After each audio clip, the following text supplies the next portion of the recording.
Assalamualaikum warahmatullahi wabarakatuh.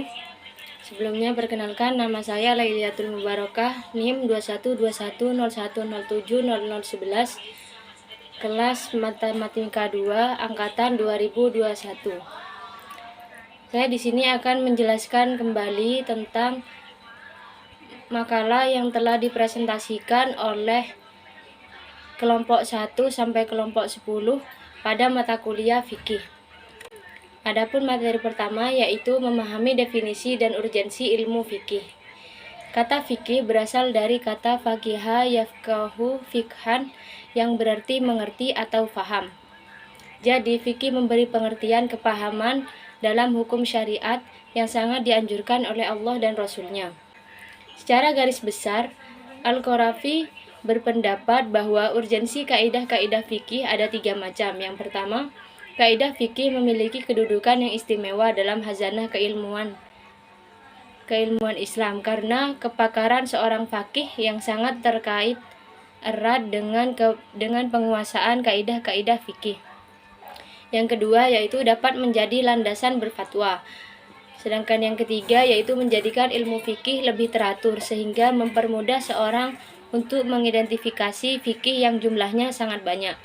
Adapun materi yang kedua yaitu sejarah perkembangan fikih dari zaman Rasulullah hingga sekarang. Yang pertama, sejarah perkembangan fikih di zaman Rasulullah. Pada zaman Rasulullah, fikih itu praktek bentuknya, jadi bukan berbentuk disiplin keilmuan. Rasulullah menerapkan hukum fikih menggunakan dalil yang ada di dalam Al-Quran dan hadis. Yang kedua yaitu sejarah perkembangan fikih di zaman sahabat. Banyak permasalahan pada zaman sahabat, sehingga pada saat itu pedoman yang digunakan para sahabat adalah Al-Quran, hadis, ijtihad atau ijma' para sahabat. Jadi pengambilan hukum berasal dari kesepakatan para sahabat yang memiliki kemampuan dalam merumuskan permasalahan fikih dengan berpedoman pada Al-Quran dan hadis. Yang ketiga yaitu sejarah perkembangan fikih di zaman tabi'in.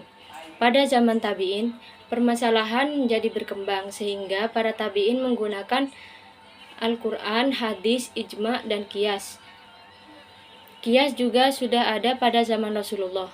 Qiyas berupa ijtihad yang sudah ada pada zaman Rasulullah dan itu dilakukan oleh Sayyidina Mu'ad bin Jabal. Yang keempat yaitu sejarah perkembangan fikih di zaman ulama. Pada zaman ulama, timbul banyak permasalahan yang memerlukan solusi untuk menyelesaikannya, sehingga para ulama membukukan fikih. Selanjutnya yaitu aliran-aliran fikih. Yang pertama, aliran-aliran fikih. Sejalan dengan perkembangan hukum yang telah melalui proses panjang dan akhirnya produk hukum mengkristal menjadi madhab-madhab fikih yang tetap masih bertahan dan diikuti sampai saat ini, yakni yang pertama yaitu madhab Hanafi, yang kedua madhab Maliki, yang ketiga madhab Syafi'i, yang keempat madhab Hambali. Adapun aliran yang kedua yaitu aliran usul fikih. Dalam sejarah, aliran usul fikih terbagi menjadi 3, yang masing-masing memiliki cara pandang yang berbeda dalam menyusun serta membangun teori yang terdapat dalam usul fikih. Ketiga aliran tersebut yakni yang pertama aliran Syafi'iyah atau aliran mutakallim, yang kedua aliran Hanafiyah, yang ketiga aliran mutaakhirin. Materi selanjutnya yaitu tentang taklid, talfiq, dan ittiba. Taklid adalah suatu ungkapan yang mencerminkan sikap seorang yang meniru atau mengikuti pendapat atau perbuatan orang lain tanpa mengetahui sumber hukum atau dalil-dalil serta apakah dalil tersebut kuat ataupun tidak. Yang kedua yaitu talfiq. Talfiq secara bahasa adalah menyatukan antara yang satu dengan yang lainnya. Sedangkan secara istilah dapat diartikan dengan merangkap 2 pendapat atau lebih dalam sebuah permasalahan, sehingga muncul pendapat ketiga yang antara kedua pendapat tersebut sama-sama tidak mengakui kebenarannya. Kemudian ittiba. Ittiba adalah sikap mengikuti atau menerima semua yang diperintahkan, dilarang atau dibenarkan Rasulullah. Sedangkan orang yang diikuti disebut muttabi. Adapun materi selanjutnya yaitu tentang sumber-sumber hukum Islam. Sumber-sumber hukum Islam dapat dibagi menjadi 4 macam. Yang pertama, Al-Quran, hadis, ijma, dan qiyas. Al-Quran merupakan firman Allah yang terjamin kemurniannya dan terhindar dari campur tangan manusia, karena akal pikiran manusia tidak akan mampu mengubah kebenaran yang terkandung dalam Al-Quran. Yang kedua yaitu hadis. Hadis juga disebut dengan as-sunnah, merupakan segala sesuatu yang diucapkan, diperbuat, takrir, sifat fisik atau akhlak yang pernah dilakukan oleh Rasulullah SAW. Yang ketiga yaitu ijma. Ijma merupakan kesepakatan para ulama yang terjadi setelah wafatnya Rasulullah. Ijma muncul disebabkan terdapat banyaknya pendapat ulama, oleh karena inilah ijma ada sebagai kesimpulan dari pendapat-pendapat tersebut. Yang keempat, qiyas. Qiyas merupakan sesuatu yang menghubungkan kejadian yang tidak ada dalil nasnya dengan kejadian yang ada dalil nasnya, dikarenakan adanya kesamaan dalam hukum yang ditetapkan. Selanjutnya yaitu sejarah 4 madhab dan perkembangan serta sebarannya. Yang pertama, madhab Hanafi. Madhab Hanafi merupakan madhab yang paling tua di antara 4 Ahlus Sunnah wal Jamaah yang populer. Madhab ini dinisbahkan kepada Imam Besar Abu Hanifah An-Nu'aiman bin Thabit bin Zauti At-Taimi Al-Kufi, atau lebih dikenal dengan nama Abu Hanifah. Yang kedua yaitu madhab Maliki.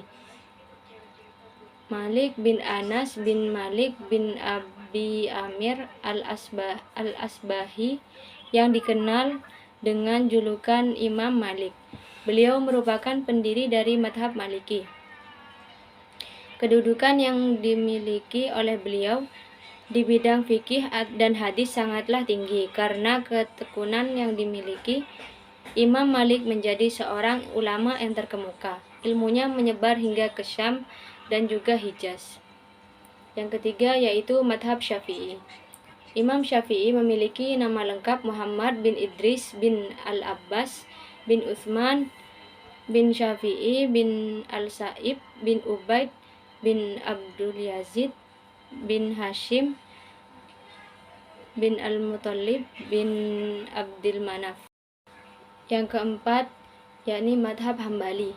Imam Ahmad bin Hambal adalah seorang mujtahid besar, ahli hadis dan ahli fikih, pendiri madhab Hambali.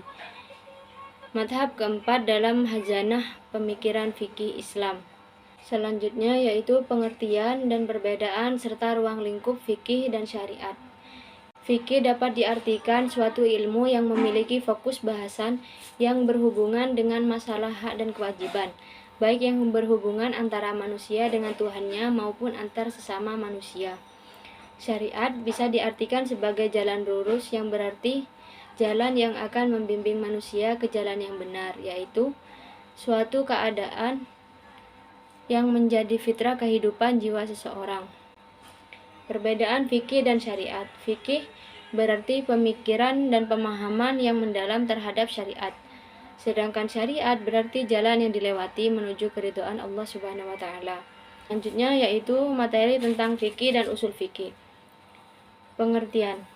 Kata fikih dimaknai dengan memahami sesuatu dengan baik. Kepemahaman ini dimaksudkan agar orang-orang beriman berkenan untuk mempelajari agama Islam.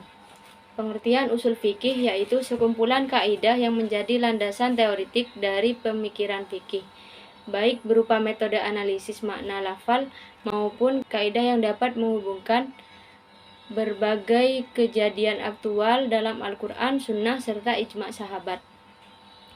Keduanya memiliki tujuan yang sama, yaitu agar hukum Islam dapat diterapkan oleh seluruh umat Islam.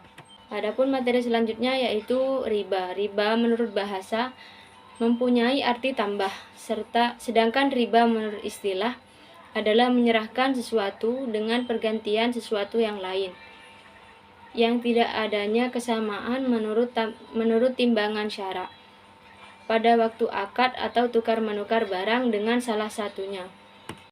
Materi terakhir yaitu cadar perspektif 4 madhab. Cadar dalam Islam adalah jilbab yang tebal atau longgar yang menutupi seluruh aurat termasuk wajah dan telapak tangan. Sekian penjelasan dari saya. Wassalamualaikum warahmatullahi wabarakatuh.